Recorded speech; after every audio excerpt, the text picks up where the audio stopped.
Garmagad girl agus fáilte ród agus go an Eireann tála agus post nua.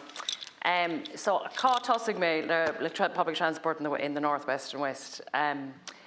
You know, I think any of the senators that are in here, the Seanad that come in and speak in here about public transport or general transport infrastructure, you can draw a line from Galway down and you can see the lack of available public transport systems, but also the road infrastructure from the west and northwest up, from Mayo upwards.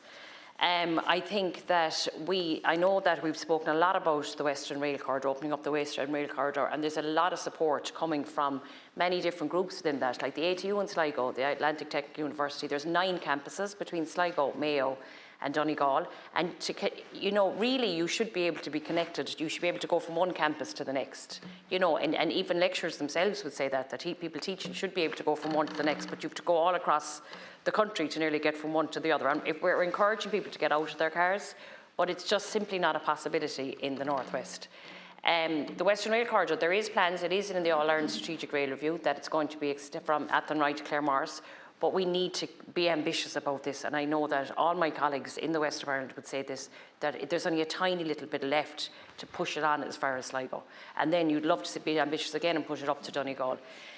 We call it the spine of Connacht because it's the way that it will open up the west. The west needs to be woken up. We can alleviate some of the housing crisis that's here. We can alleviate some of the infrastructure difficulties that are within the bigger cities, but we need the infrastructure to match that. The cancer care services were taken away from Sligo and relocated to Galway and relocated to Dublin, and there's a lot of elderly people, you know, having to go in. There's a cancer bus that goes from Sligo to Galway, which isn't fit for purpose, and there's also people on the train. So I'm going to bring up again about the catering cart. Really, it's stated the catering cart on all trains. I know it's back in the Cork to Dublin train, and it's back in the Cork to Dublin to Belfast train. But there's elderly people on these trains with no water, no cup of tea. You know, very basic things that should be provided on a train. So I would really, I tried to put that in as a motion to see can that be extended into this. I put an amendment in to see it could be included in this motion. But I know that there is ambition within this programme for government. I'm delighted to see the Transport Police as well, because I know there has been some antisocial behaviour.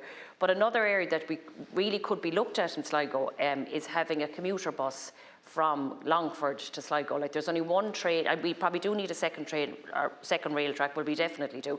But looking at an early morning train service that will reach people in, so people are able to work in Sligo in the morning, but they'll also be able to go to attend lectures, because we have a serious problem about student accommodation.